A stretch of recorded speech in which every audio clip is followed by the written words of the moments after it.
Hey, and welcome to Another World Audiobooks. I'm your host, Brady Smith. I tell you what, guys, anytime you do something, try and learn a new skill, you're always going to face challenges. Like losing about 3 hours worth of work. That happened to me this week. But, I wanted to bring you guys this episode of the podcast, and nothing was going to stand in my way. So I hope you enjoy this week's episode. I really enjoyed recording it twice, but hey, it's worth it. We actually got a comment this last week. Totally made my day. This is from QSX 2070 1339132700742. And they said, "My family is already loving this. It's the perfect distraction while riding in the car or any time. My kids love it when we read books together, so this is wonderful." So thank you, QSX 2070 1339 13270742. You know who you are. Guys, comments like that, leaving a rating, whatever you can do to just get back in touch with me and let me know what you think of the podcast. It makes my day, and it really makes me feel like what I'm doing is a benefit to you and something that you want me to keep doing. So if you appreciate the podcast in any way, shape, or form, go ahead and leave a rating, leave a review, share it with a friend. It helps so much. Oh, and make sure that you subscribe, so then you don't have to worry about when I post the next episode, which is always on Sundays, by the way. But if you subscribe, then you'll be sure that you'll never miss another episode. The rest of the book will be coming hereafter, but for now, sit back, enjoy chapters 19 through 24 of Pride and Prejudice.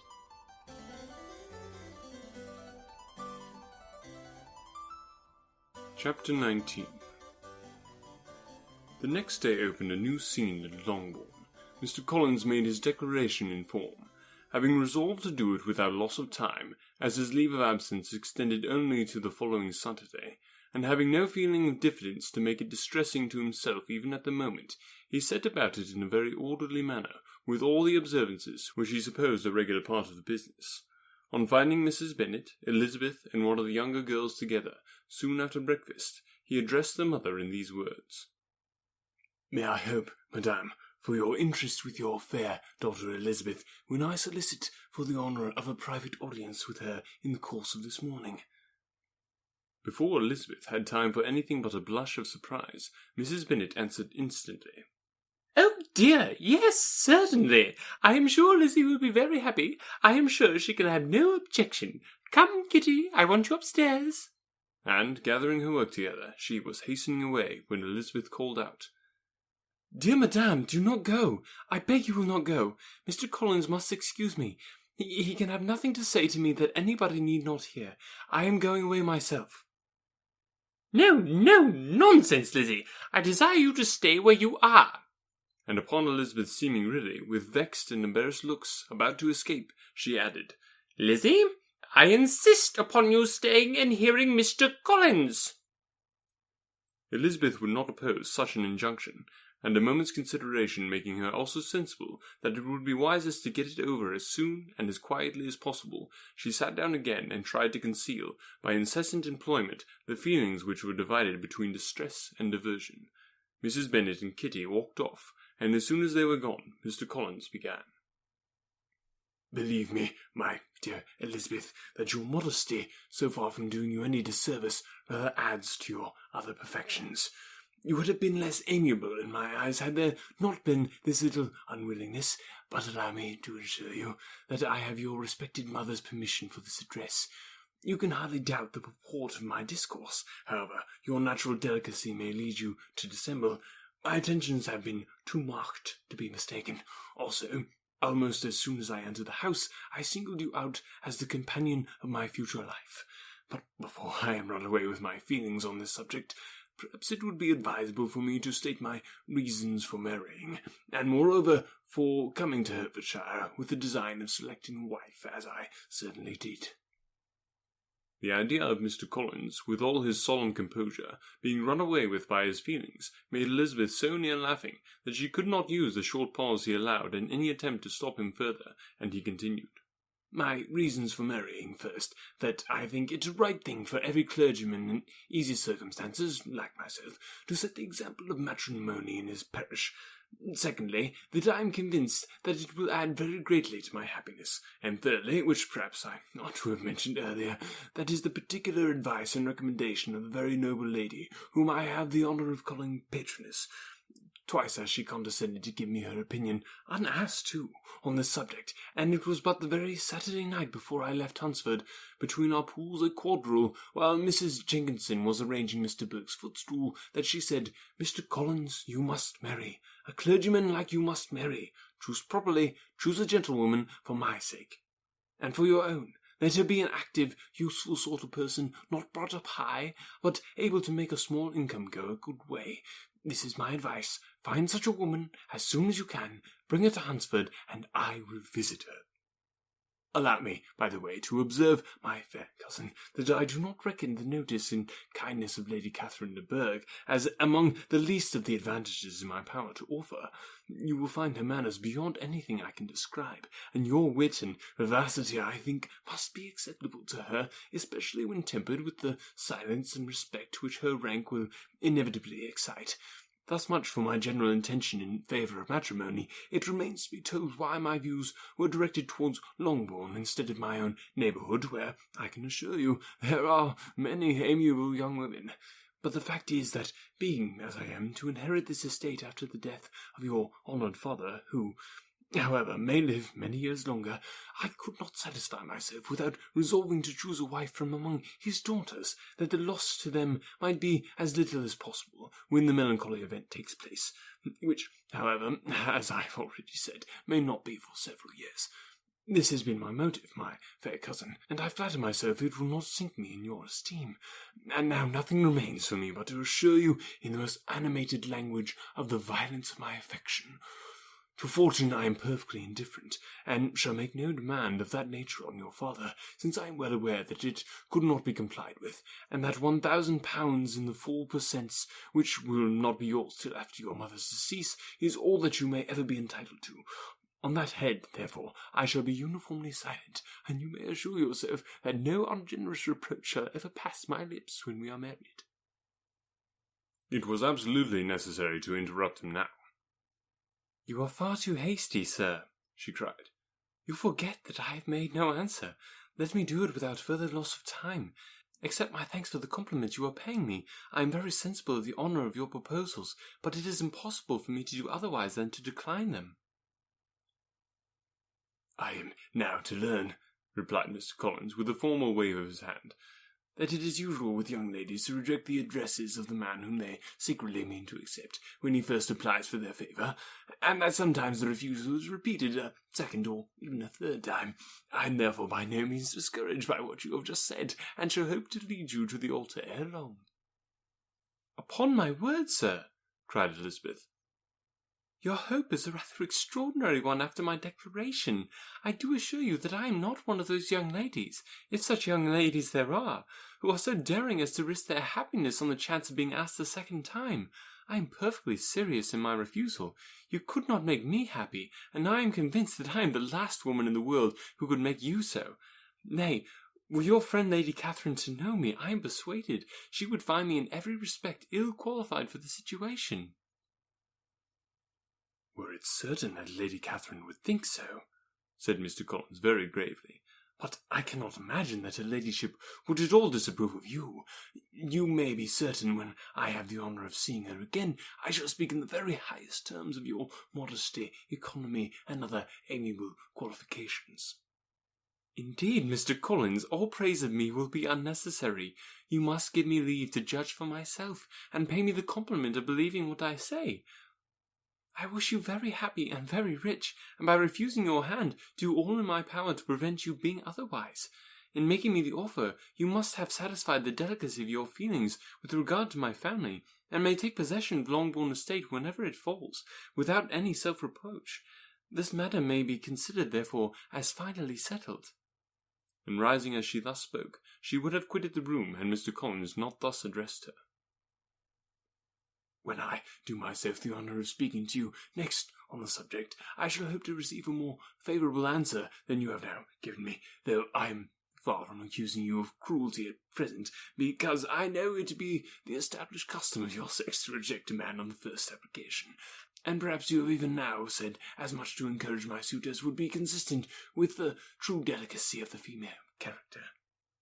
"Really, Mr. Collins," cried Elizabeth with some warmth, "you puzzle me exceedingly. If what I have hitherto said can appear to you in the form of encouragement, I know not how to express my refusal in such a way as to convince you of its being one."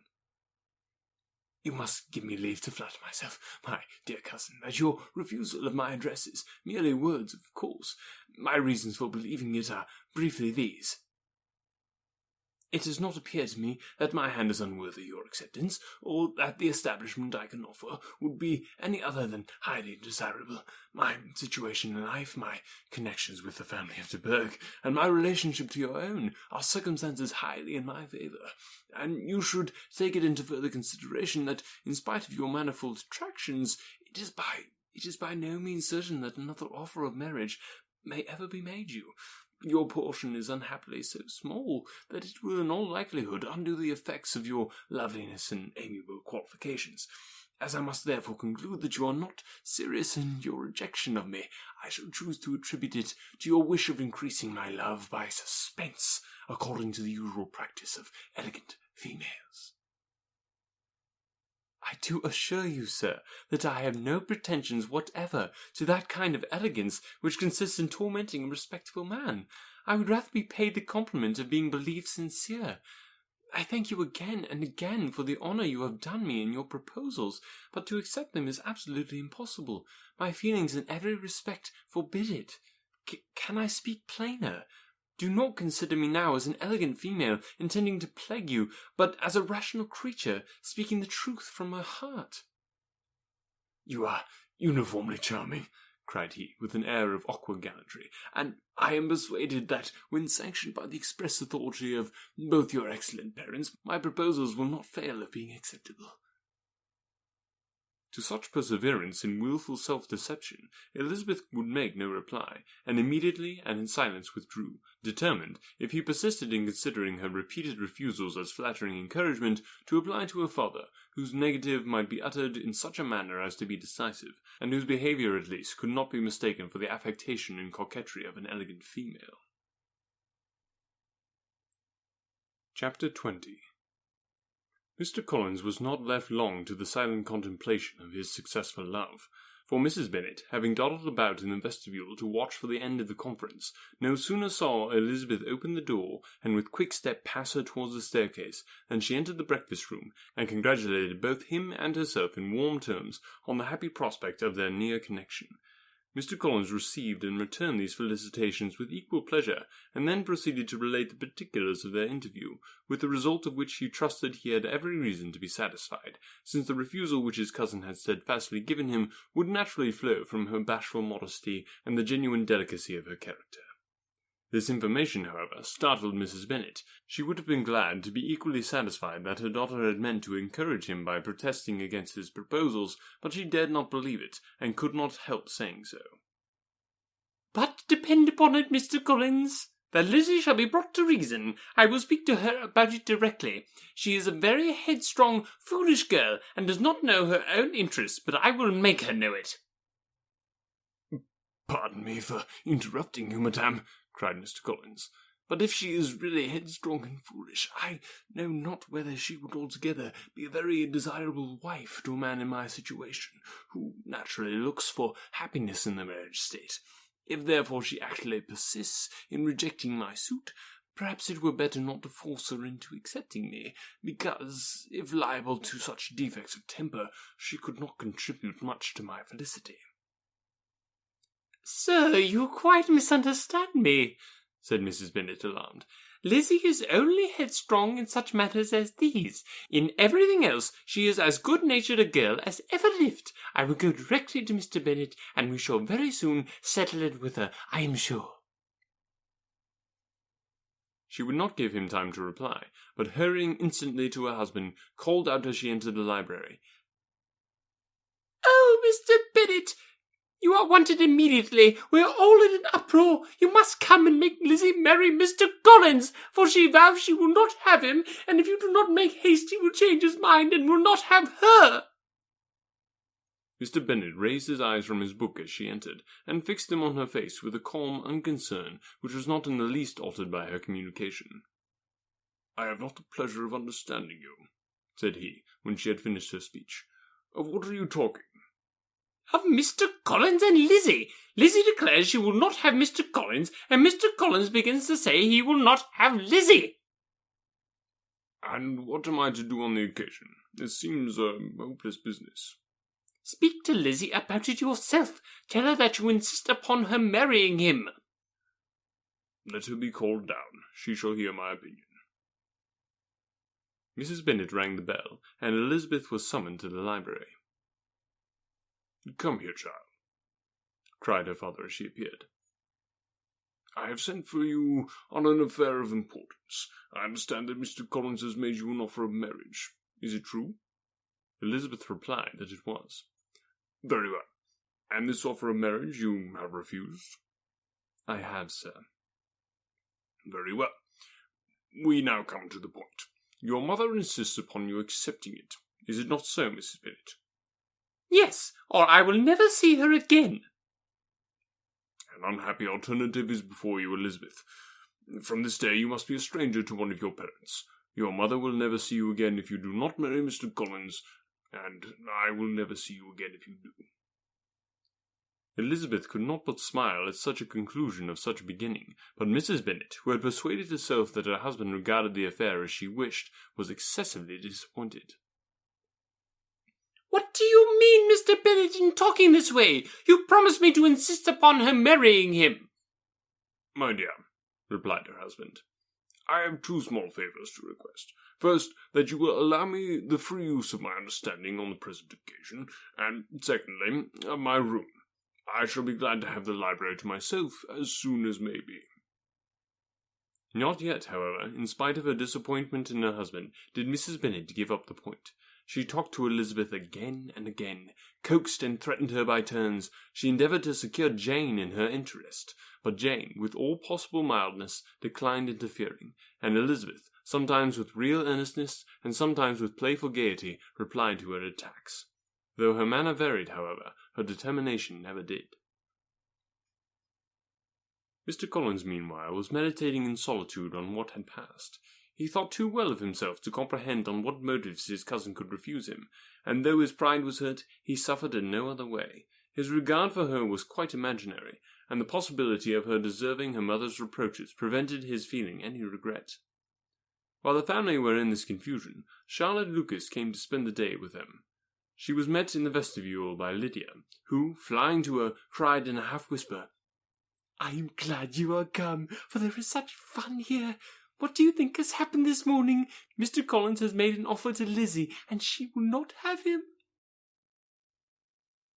Charlotte hardly had time to answer before they were joined by Kitty, who came to tell the same news, and no sooner had they entered the breakfast-room, where Mrs. Bennet was alone, than she likewise began on the subject, calling on Miss Lucas for her compassion, and entreating her to persuade her friend Lizzie to comply with the wishes of all her family. "Pray do, my dear Miss Lucas," she added in a melancholy tone, "for nobody is on my side. Nobody takes part with me. I am cruelly used. Nobody feels for my poor nerves." Charlotte's reply was spared by the entrance of Jane and Elizabeth.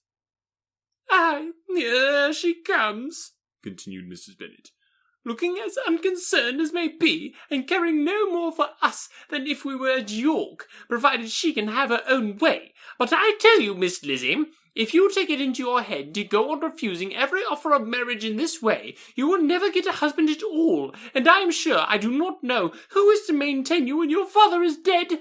I shall not be able to keep you, and so I warn you. I have done with you from this very day. I told you in the library, you know, that I should never speak to you again, and you will find me as good as my word. I have no pleasure in talking to undutiful children. Not that I have much pleasure indeed in talking to anybody. People who suffer as I do from nervous complaints can have no great inclination for talking. Nobody can tell what I suffer, but it is always so. Those who do not complain are never pitied."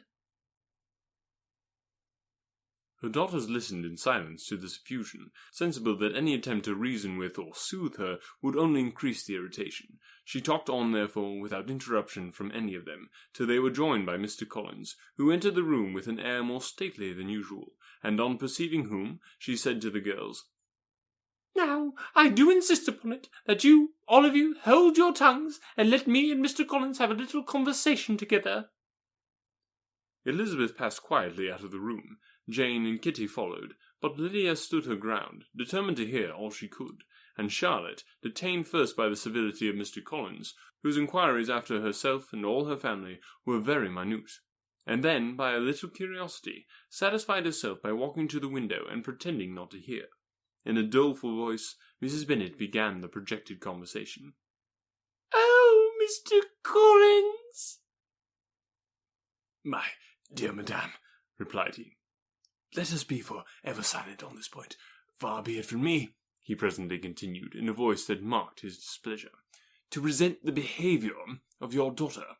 Resignation to inevitable evils is the duty of us all, the peculiar duty of a young man who has been so fortunate as I have been in early preferment, and I trust I am resigned. Perhaps not the less so for feeling a doubt of my positive happiness had my fair cousin honoured me with her hand, for I have often observed that resignation is never so perfect as when the blessing denied begins to lose somewhat of its value in our estimation. You will not, I hope, consider me as showing any disrespect to your family, my dear madame, by thus withdrawing my pretensions to your daughter's favour, without having paid yourself and Mr. Bennet the compliment of requesting you to interpose your authority in my behalf. My conduct may, I fear, be objectionable in having accepted my dismission from your daughter's lips instead of your own, but we are all liable to error. I have certainly meant well through the whole affair. My object has been to secure an amiable companion for myself, with due consideration for the advantage of all your family, and if my manner has been at all reprehensible, I beg leave to apologize." Chapter 21. The discussion of Mr. Collins's offer was now nearly at an end, and Elizabeth had only to suffer from the uncomfortable feelings necessarily attending it, and occasionally from some peevish allusions of her mother. As for the gentleman himself, his feelings were chiefly expressed, not by embarrassment or dejection, or by trying to avoid her, but by stiffness of manner and resentful silence. He scarcely ever spoke to her, and the assiduous attentions which he had been so sensible of himself were transferred for the rest of the day to Miss Lucas, whose civility in listening to him was a seasonable relief to them all, and especially to her friend. The morrow produced no abatement of Mrs. Bennet's ill humour or ill health. Mr. Collins was also in the same state of angry pride. Elizabeth had hoped that his resentment might shorten his visit, but his plan did not appear in the least affected by it. He was always to have gone on Saturday, and to Saturday he meant to stay. After breakfast, the girls walked to Meryton to inquire if Mr. Wickham were returned, and to lament over his absence from the Netherfield ball. He joined them on their entering the town, and attended them to their aunt's, where his regret and vexation, and the concern of everybody, was well talked over. To Elizabeth, however, he voluntarily acknowledged that the necessity of his absence had been self-imposed. "I found," said he, "as the time drew near, that I had better not meet Mr. Darcy. That to be in the same room, the same party with him, for so many hours together, might be more than I could bear, and that scenes might arise unpleasant to more than myself." She highly approved his forbearance, and they had leisure for a full discussion of it, and for all the commendation which they civilly bestowed on each other, as Wickham and another officer walked back with them to Longbourn, and during the walk he particularly attended to her. His accompanying them was a double advantage. She felt all the compliment it offered to herself, and it was most acceptable as an occasion of introducing him to her father and mother. Soon after their return, a letter was delivered to Miss Bennet. It came from Netherfield. The envelope contained a sheet of elegant, little, hot-pressed paper, well covered with a lady's fair, flowing hand, and Elizabeth saw her sister's countenance change as she read it, and saw her dwelling intently on some particular passages. Jane recollected herself soon, and, putting the letter away, tried to join with her usual cheerfulness in the general conversation. But Elizabeth felt an anxiety on the subject which drew off her attention even from Wickham, and no sooner had he and his companion taken leave than a glance from Jane invited her to follow her upstairs. When they had gained their own room, Jane, taking out the letter, said, "This is from Caroline Bingley. What it contains has surprised me a good deal. The whole party have left Netherfield by this time, and are on their way to town, and without any intention of coming back again. You shall hear what she says." She then read the first sentence aloud, which comprised the information of their having just resolved to follow their brother to town directly, and of their meaning to dine in Grosvenor Street, where Mr. Hurst had a house.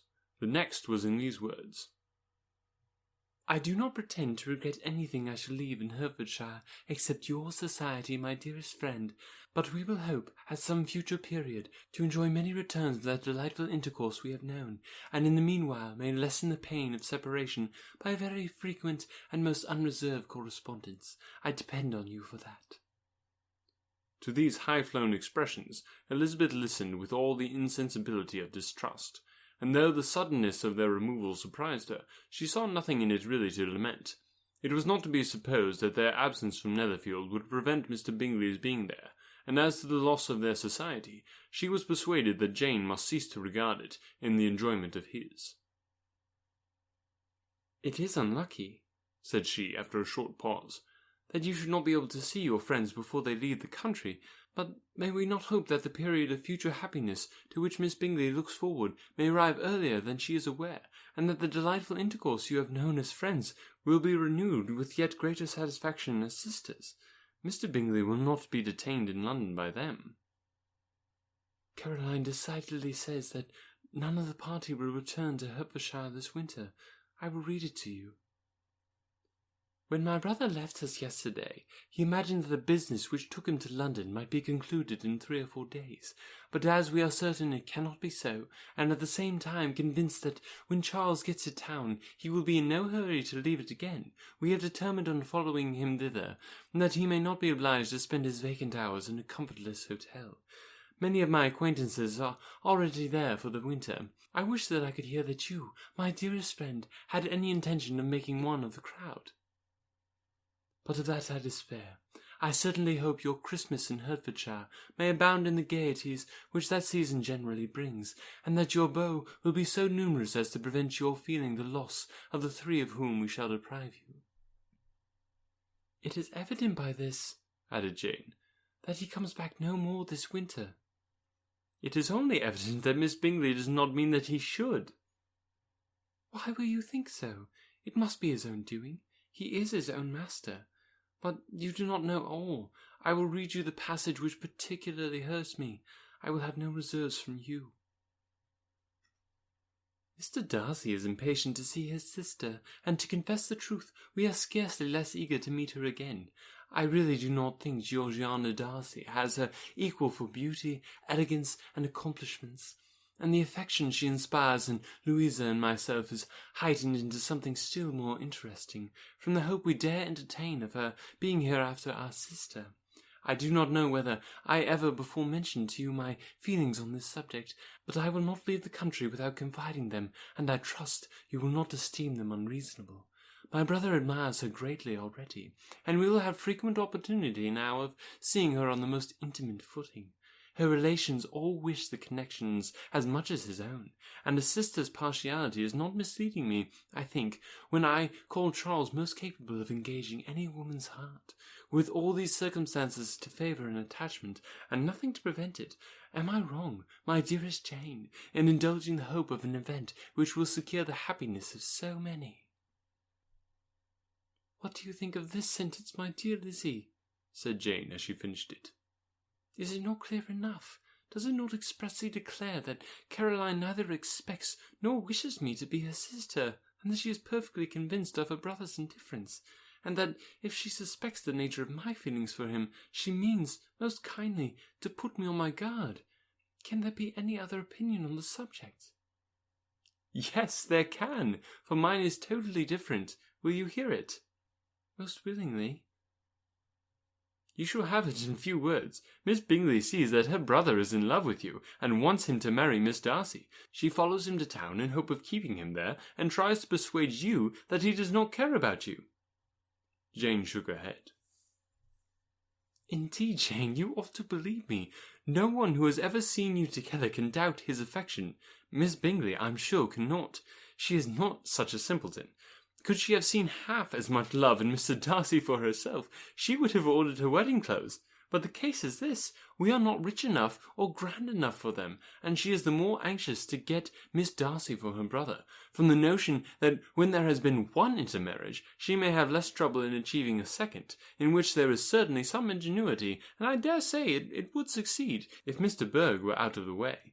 But, my dearest Jane, you cannot seriously imagine that because Miss Bingley tells you her brother greatly admires Miss Darcy, he is in the smallest degree less sensible of your merit than when he took leave of you on Tuesday, or that it will be in her power to persuade him that, instead of being in love with you, he is very much in love with her friend.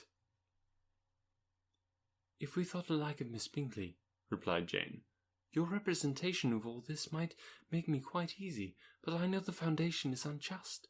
Caroline is incapable of wilfully deceiving anyone, and all that I can hope in this case is that she is deceiving herself. That is right. You could not have stated a more happy idea, since you will not take comfort in mine. Believe her to be deceived by all means. You have now done your duty by her, and must fret no longer. But, my dear sister, can I be happy, even supposing the best, in accepting a man whose sister and friends all wishing him to marry elsewhere? You must decide for yourself, said Elizabeth, and if, upon mature deliberation, you find that the misery of disobliging his two sisters is more than equivalent to the happiness of being his wife, I advise you by all means to refuse him. How can you talk so? Said Jane, faintly smiling. You must know that though I should be exceedingly grieved at their disapprobation, I could not hesitate. I did not think you would, and that being the case, I cannot consider your situation with much compassion. But if he returns no more this winter, my choice will never be required. 1,000 things may arise in 6 months. The idea of his returning no more Elizabeth treated with the utmost contempt. It appeared to her merely the suggestion of Caroline's interested wishes, and she could not for a moment suppose that those wishes, however openly or artfully spoken, could influence a young man so totally independent of everyone. She represented to her sister as forcibly as possible what she felt on the subject, and had soon the pleasure of seeing its happy effect. Jane's temper was not displayed led to hope, though the diffidence of affection sometimes overcame the hope, that Bingley would return to Netherfield and answer every wish of her heart. They agreed that Mrs. Bennet should only hear of the departure of the family, without being alarmed on the score of the gentleman's conduct. But even this partial communication gave her a great deal of concern, and she bewailed it as exceedingly unlucky that the ladies should happen to go away just as they were all getting so intimate together. After lamenting it, however, at some length, she had the consolation that Mr. Bingley would soon down again, and soon dining at Longbourn, and the conclusion of all was the comfortable declaration that though he had been invited only to a family dinner, she would take care to have 2 full courses.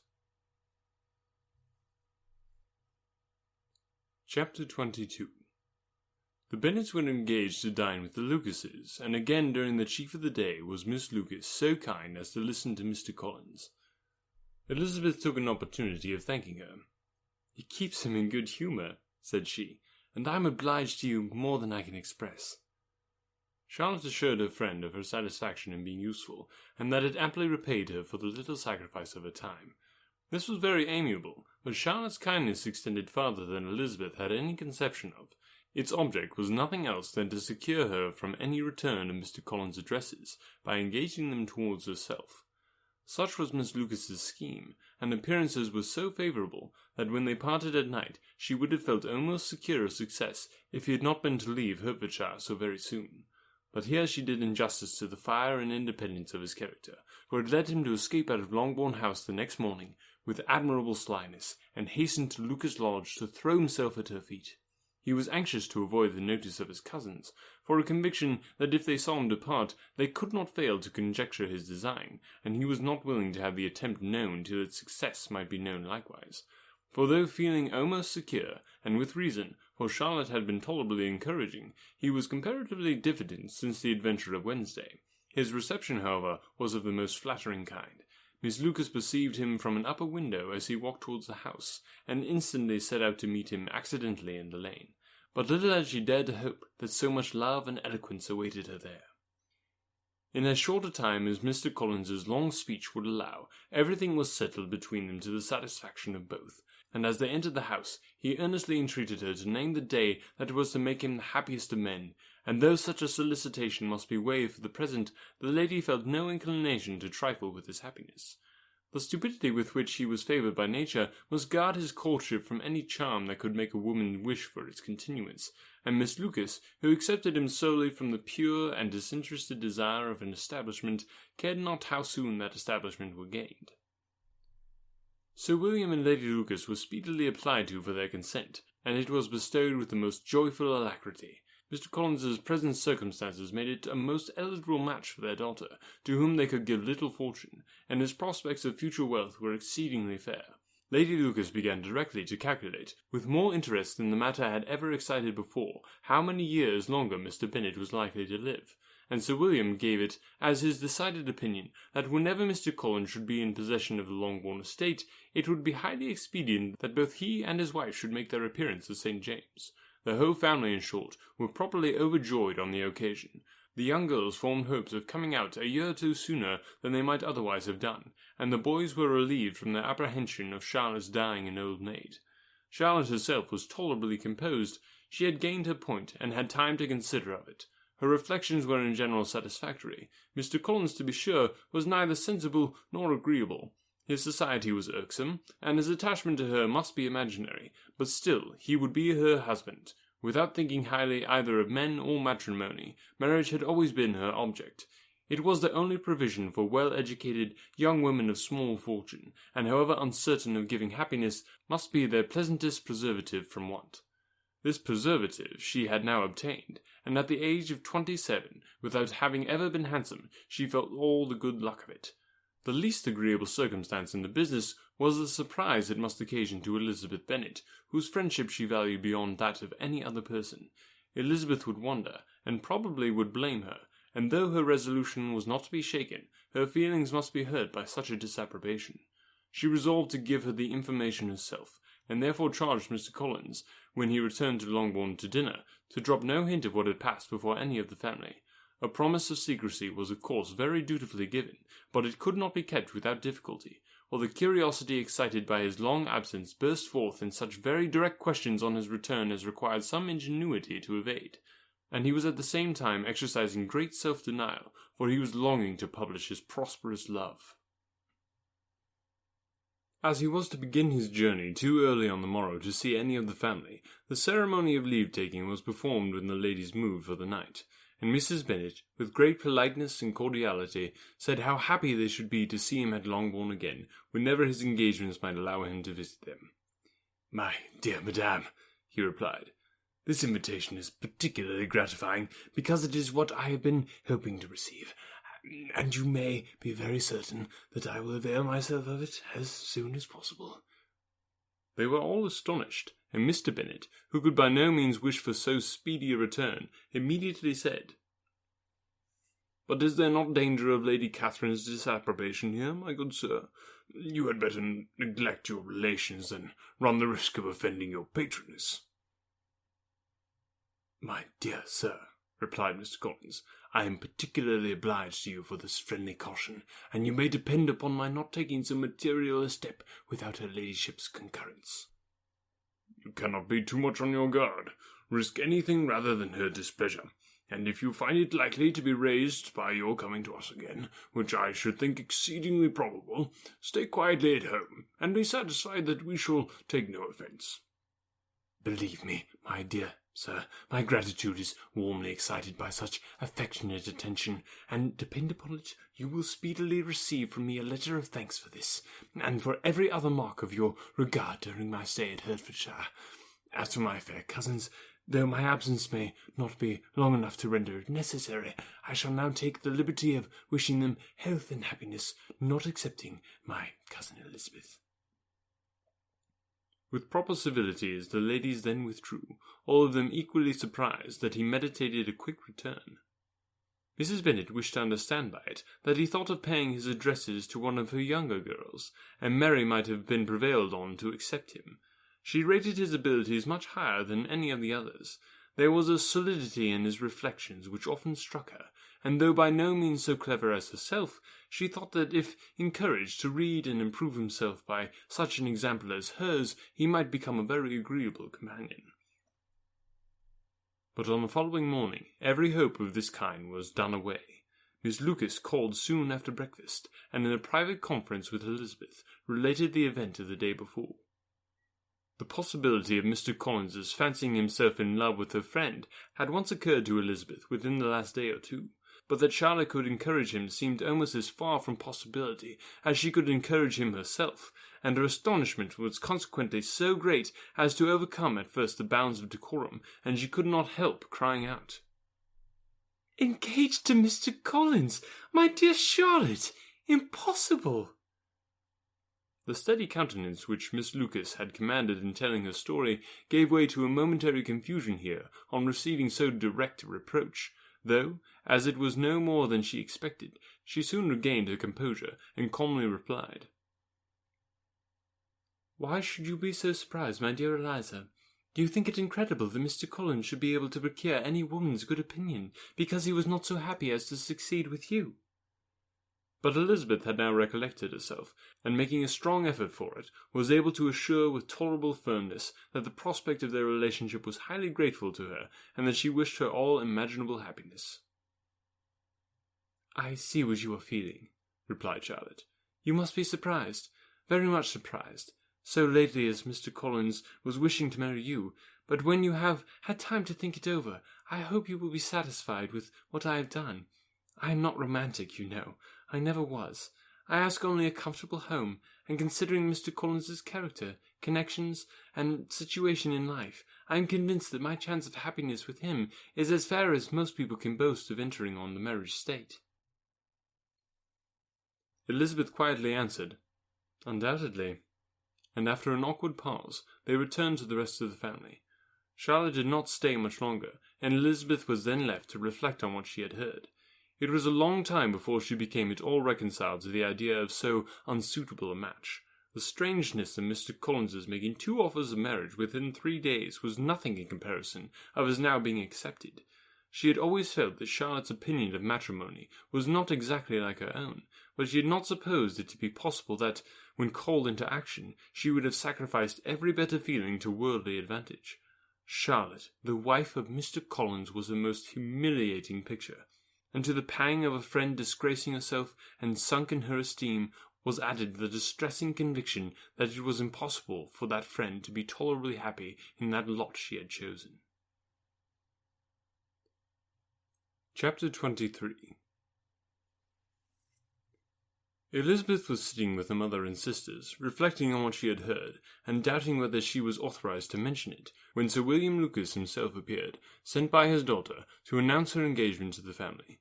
With many compliments to them, and much self-gratulation on the prospect of a connection between the houses, he unfolded the matter to an audience not merely wondering, but incredulous.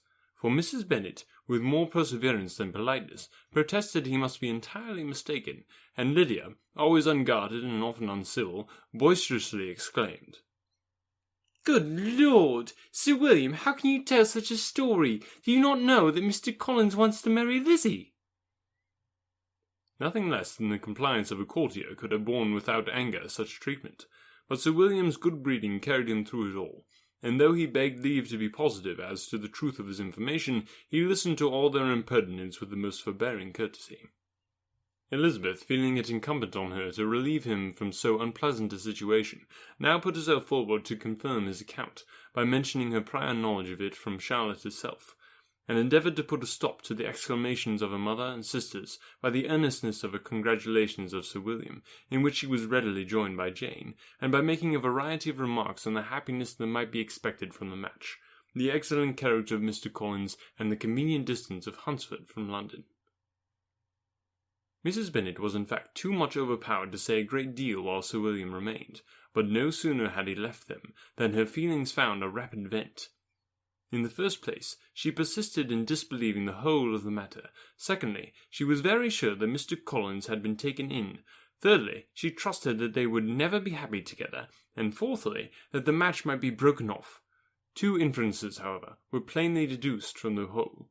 One, that Elizabeth was the real cause of the mischief, and the other that she herself had been barbarously misused by them all, and on these 2 points she principally dwelt during the rest of the day.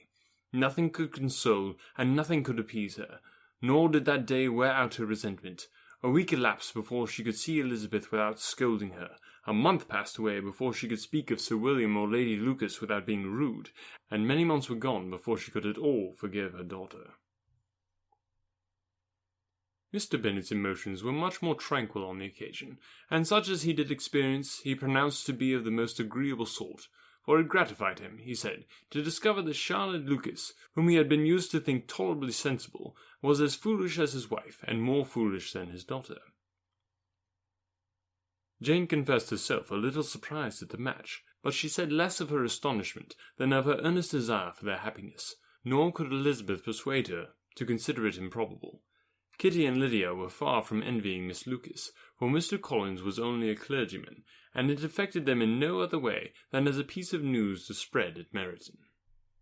Lady Lucas could not be insensible of triumph on being able to retort on Mrs. Bennet the comfort of having a daughter well married, and she called at Longbourn rather oftener than usual to say how happy she was, though Mrs. Bennet's sour looks and ill-natured remarks might have been enough to drive happiness away. Between Elizabeth and Charlotte there was a restraint which kept them mutually silent on the subject.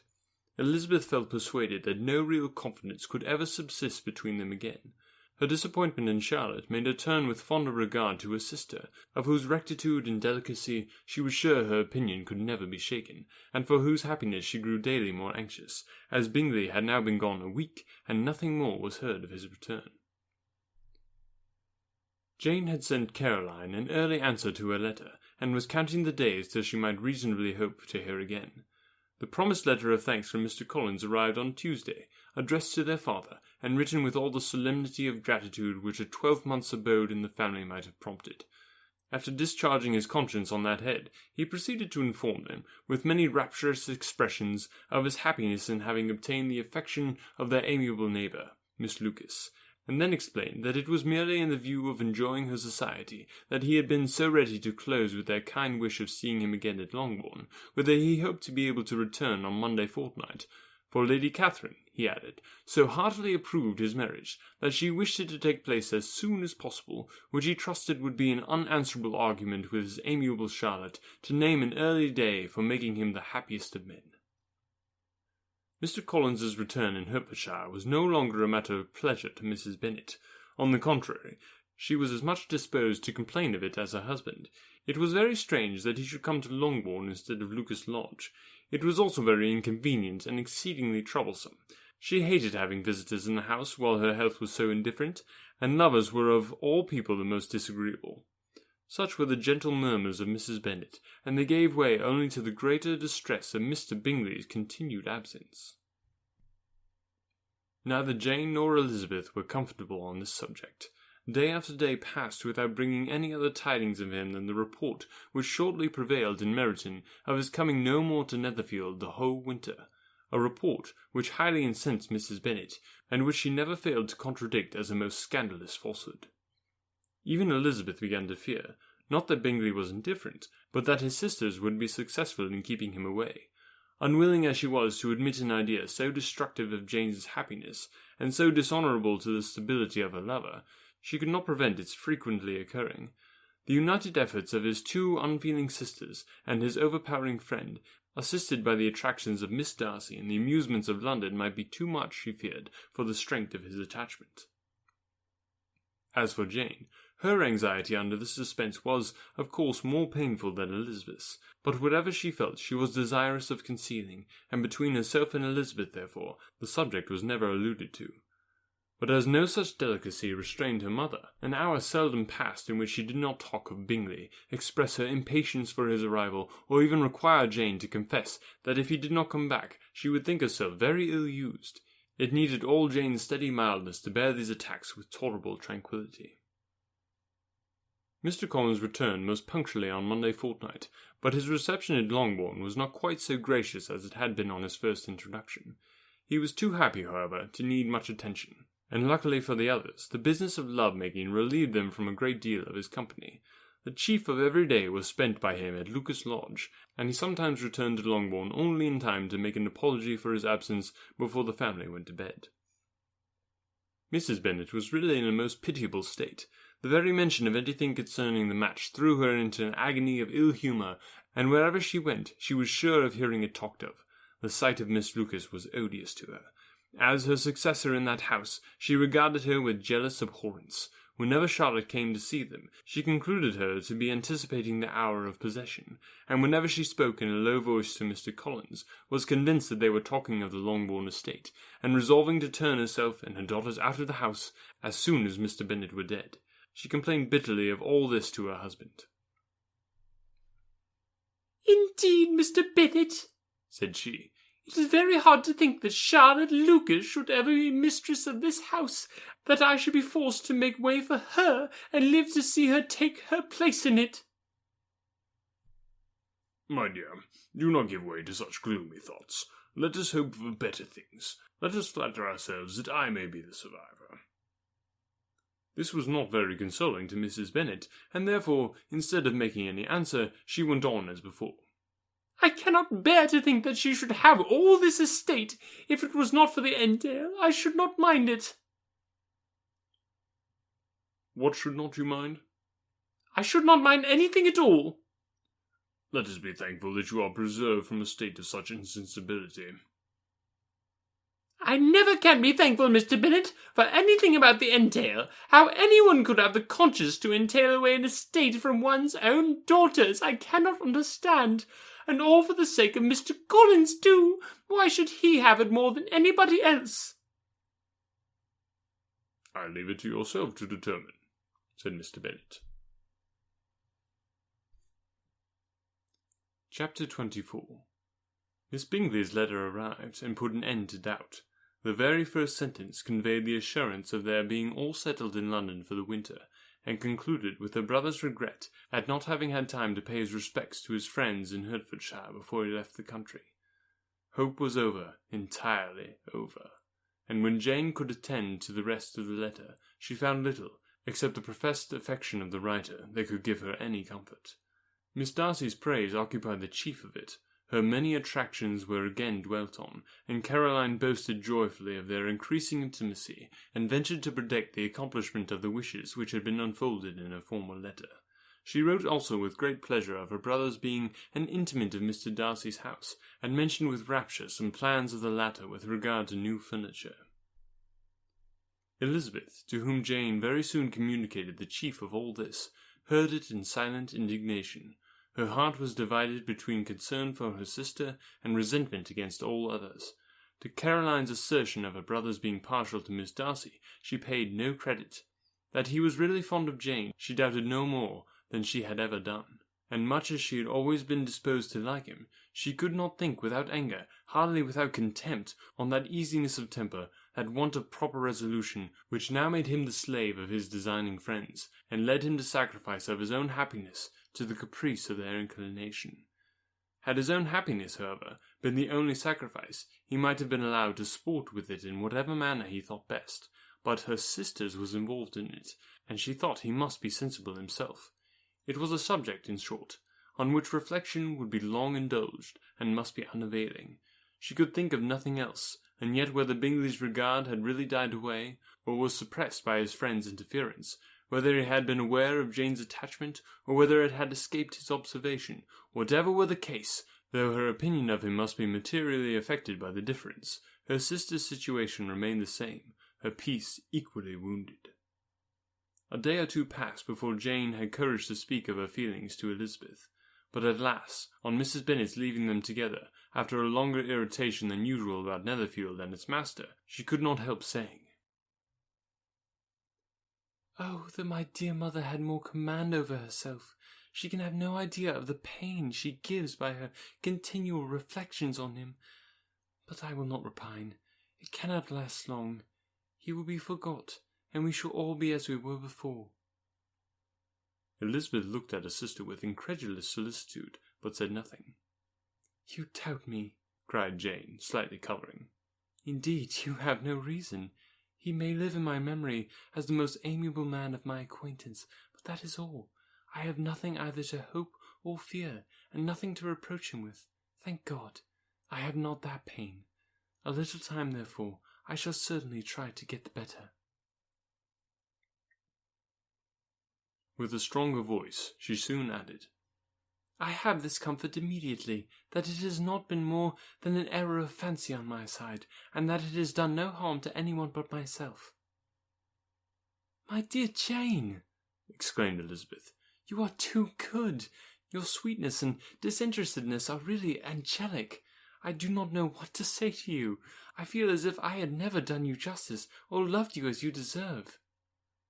Miss Bennet eagerly disclaimed all extraordinary merit, and threw back the praise on her sister's warm affection.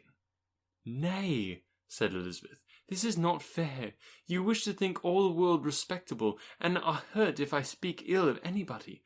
I only want to think you perfect, and you set yourself against it.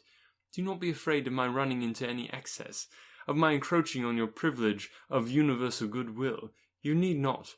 There are few people whom I really love, and still fewer of whom I think well. The more I see of the world, the more I am dissatisfied with it, and every day confirms my belief of the inconsistency of all human characters, and of the little dependence that can be placed on the appearance of merit or sense. I have met with 2 instances lately. One I will not mention, the other is Charlotte's marriage. It is unaccountable. In every view it is unaccountable." "My dear Lizzie, do not give way to such feelings as these. They will ruin your happiness.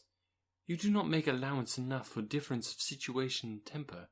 Consider Mr. Collins's respectability, and Charlotte's steady, prudent character. Remember that she is one of a large family, that as to fortune it is a most eligible match, and be ready to believe, for everybody's sake, that she may feel something like regard or esteem for our cousin." "To oblige you, I would try to believe almost anything, but no one else could be benefited by such a belief as this. For were I persuaded that Charlotte had any regard for him, I should only think worse of her understanding than I now do of her heart. My dear Jane, Mr. Collins is a conceited, pompous, narrow-minded, silly man. You know he is as well as I do, and you must feel, as well as I do, that the woman who married him cannot have a proper way of thinking. You shall not defend her, though it is Charlotte Lucas. You shall not, for the sake of one individual, change the meaning of principle and integrity, nor endeavour to persuade yourself or me that selfishness is prudence, and insensibility of danger security for happiness." "I must think your language is too strong in speaking of both," replied Jane, "and I hope you will be convinced of it by seeing them happy together. But enough of this. You alluded to something else. You mentioned 2 instances. I cannot understand you, but I entreat you, dear Lizzie, not to pain me by thinking that person to blame, and saying your opinion of him is sunk. We must not be so ready to fancy ourselves intentionally injured. We must not expect a lively young man to be always so guarded and circumspect. It is very often nothing but our own vanity that deceives us. Women fancy admiration means more than it does." "And men take care that they should." "If it is designedly done, they cannot be justified, but I have no idea of there being so much design in the world as some persons imagine." "I am far from attributing any part of Mr. Bingley's conduct to design," said Elizabeth, "but without scheming to do wrong, or to make others unhappy, there may be error, and there may be misery. Thoughtlessness, want of attention to other people's feelings, and want of resolution will do the business." "And do you impute it to either of those?" "Yes, to the last. But if I go on, I shall displease you by saying what I think of persons you esteem. Stop me whilst you can." "You persist, then, in supposing his sisters influence him?" "Yes, in conjunction with his friend." "I cannot believe it. Why should they try to influence him? They can only wish his happiness, and if he is attached to me, no other woman can secure it." "Your first position is false. They may wish many things beside his happiness. They may wish his increase of wealth and consequence. They may wish him to marry a girl who has all the importance of money and great connections and pride." "Beyond a doubt, they do wish him to choose Miss Darcy," replied Jane. "But this may be from better feelings than you are supposing. They may have known her much longer than they have known me. No wonder if they love her better.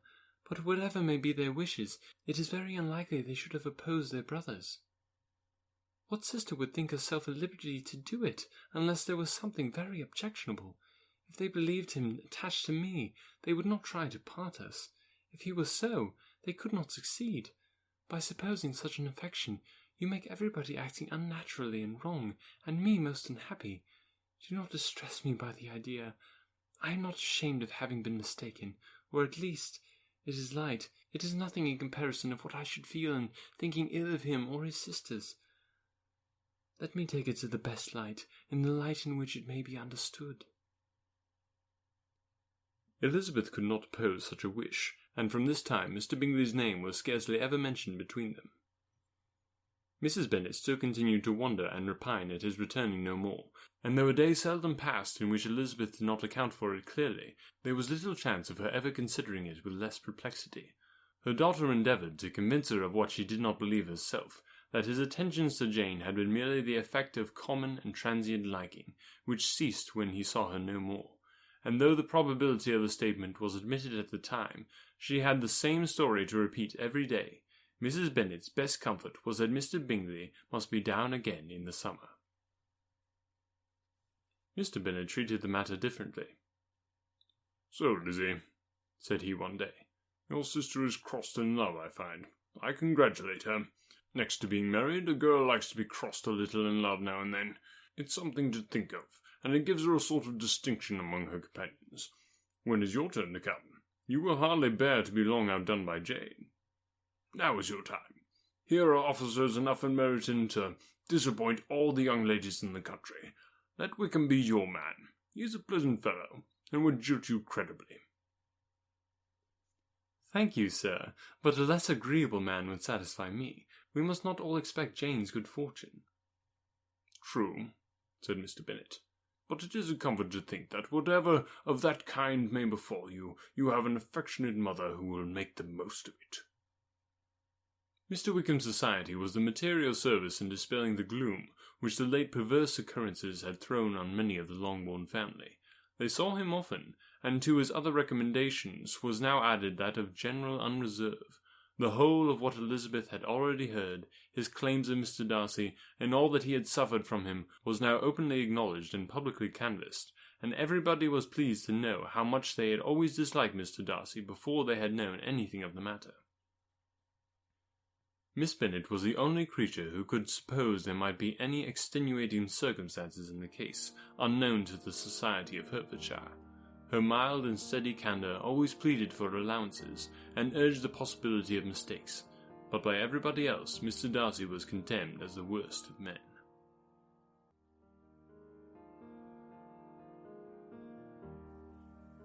Thanks so much for listening. This podcast is just getting started, and I greatly value your feedback, comments, and any snide remarks. You can reach me at anotherworldaudiobooks@gmail.com. If you enjoyed this, would you consider letting me know by leaving a rating? It helps so much. Or if that's too much work, maybe just share the podcast with somebody else you know who loves free audiobooks. We've got a lot of exciting stuff coming up, so stay tuned for the next installment coming next week. For Another World Audiobooks, this is Brady Smith.